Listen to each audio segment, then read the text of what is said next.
Absolutely love that. I can tell you right now that the guy we have on the couch today would definitely have a great skill in movie reviewing and definitely showing his skills when it comes to that. JP Sebastian is in the building, and we've got to get through a couple of movies today. Very interesting titles.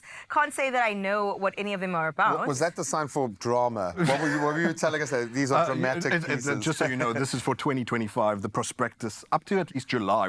Can I try and say this? A cinema almanac. I've never heard this. Sorry, that's the silly pun I came up with. It's the word cinema and almanac, which is a log of what's to happen or a schedule of what's to come. Best word ever. It's the word of 2025. Simalangana, man. There you go. Give her a double. Espresso. She might have already had one by the sounds of that. Oh, buddy. Specifically, yes, it's the Cinemalnamuk of drama in 2025. Because last week it was fantasies, superhero movies, all that kind of thing. So eventually I want to get into sci-fi, action, family movies, but today it's drama, because I know you didn't have enough of that in 2025. Okay, but how about the gays? Because the first movie is called Queer. So Luca Guadagnino is back. Try and say that. Luca Guadagnino is the director of people would know him first from Call Me By My Name. Great. Timothy Chalamet. Fantastic movie. And the other man who cannot be named these days. What, the cannibal?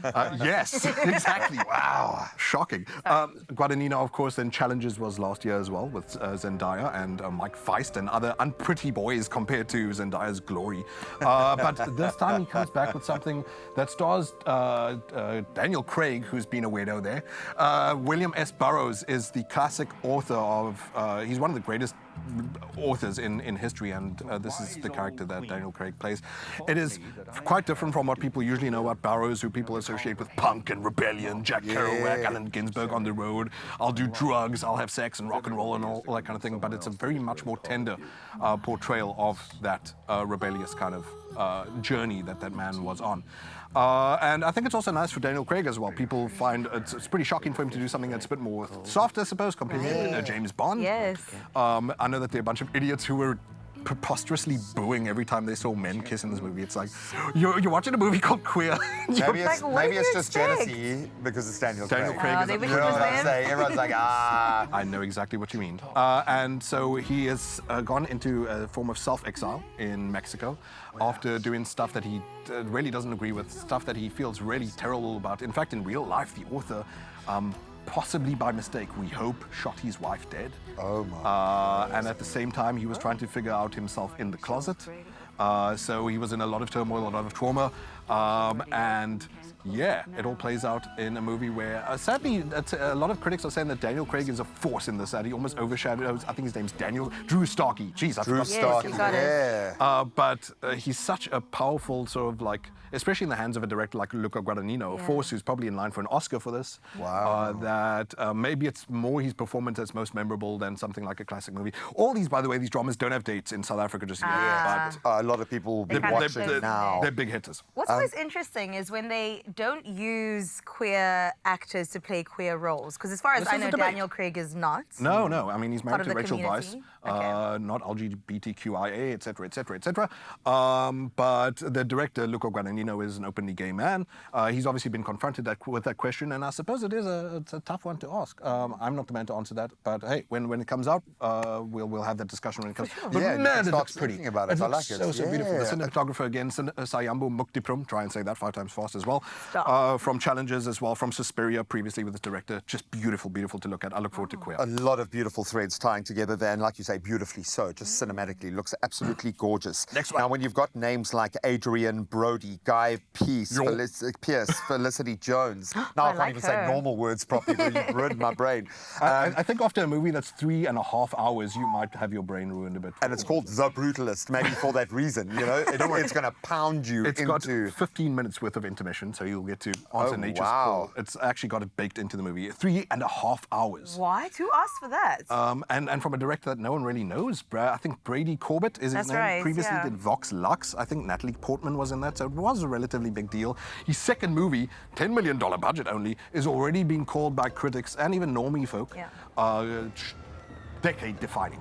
A defining of an age. I mean, for your second movie, to get a list of look at this like trailer, by the way. Together. This trailer is just like a menu of beauty, and like it doesn't even care to be a traditional trailer. It's just like, look at these names, read this text. I don't care. You can watch this either way. Sorry, Graham. It's art. No, but this is it really does speak to my point, because maybe there is something I like in this it. notion of an independent feeling film that goes mainstream. Yeah. And like I said, $10 million budget compared to you have Disney movies coming out that are $300 million. Yeah. And how do they achieve these kinds of shots? You're going to have to when the character plays a world-renowned architect, Adrian Brody, who has to leave I like Hungary. him. Oh, he's phenomenal. Obviously, his other ists have done really well as well. The Pianist, I think he won the Oscar for. Right. He's the istest. And that will be the sequel, no doubt. So he is an architect in this, escapes from Hungary, becomes a refugee away from, after World War II, he's a Jewish man trying to get away from what Europe was persecuting people who like himself. And his wife has to come like 10 years later. So this is like 50s, 60s,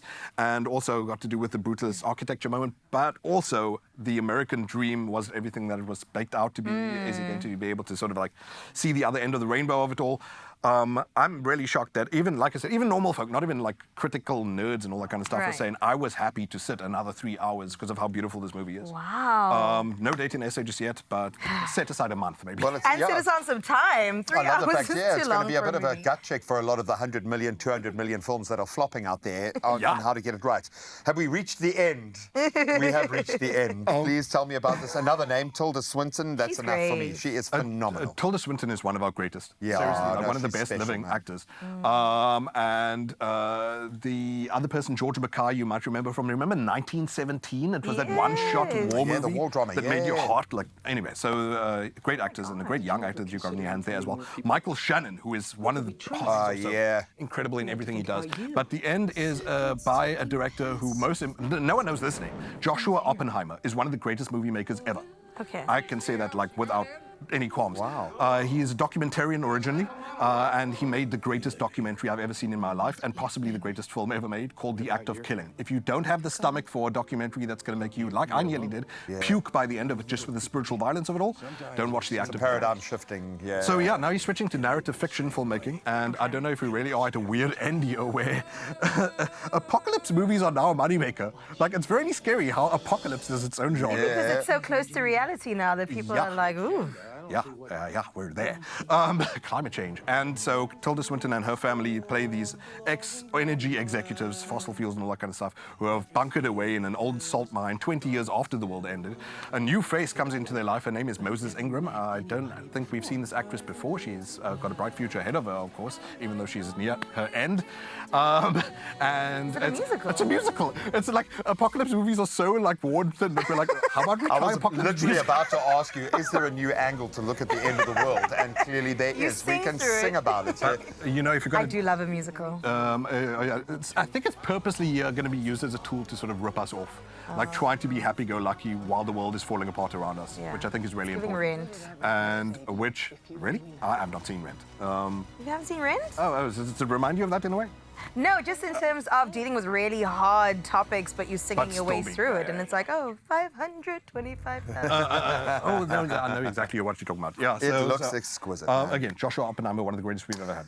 Very quickly, Nickel Boys, I'm not recognizing many names on this particular list. But this is already been lauded by fantastic filmmakers like Barry Jenkins, who I interviewed recently. But anyway, that's besides the point. I'm very proud of that. Casual flex. And Nickel Boys is interesting because it's all POV, all point of view, which, you know, could have all its own pitfalls, like looking too much like a video game and all that kind of stuff. But it apparently disembodies in such a weird dreamlike way. Then at some points the POV switches between two friends who become like tight. They're almost like soulmates. And based on the real life, very abusive reform school that was ridiculously in Jim Crow South of the United States, 1950s Florida, they segregated even the reform school. So there was a room where white people got whipped, and there was a room where black people got whipped. Right. That's so bizarre. Even in punishment. And so these two young African-American boys find each other and find a way of being each other's survival mechanisms, but also I think it doesn't want to get hooked up too much on that dread. It's also just a story about the power of friendship and how apparently for the longest time you feel very much like you're floating from the one POV. Then once they start connecting with the other friend, it's like we're Grounded, people because of we're units. Wow. Pairs make us who we are, like humans. You give me together. context. I love that, an anchor in the world. I love the films you have selected for our cinema. And I've got to say again, one of the most preposterously Cool beautiful boys. films I've seen. Not that I've seen it, but just from these trailers, I'm looking so forward to just the feast that they're going to be for the eyeballs. Very much reminiscent of Terrence Malick, Tree of Life, etc., etc. Oh, wow. But which one for you? The Brutalist for me, probably. But some pedigree that you have used to highlight the strength of these films today. So I'm going to say thank you And for no painting dates in such a SA. positive picture. The more we hype, the more we get loud about it. We'll see a date very soon, I'm sure. Yeah, no, and I have a feeling we're going to talk a lot about each one of these when their time rolls up. Buddy, thank you so much for casting an eye into 2025.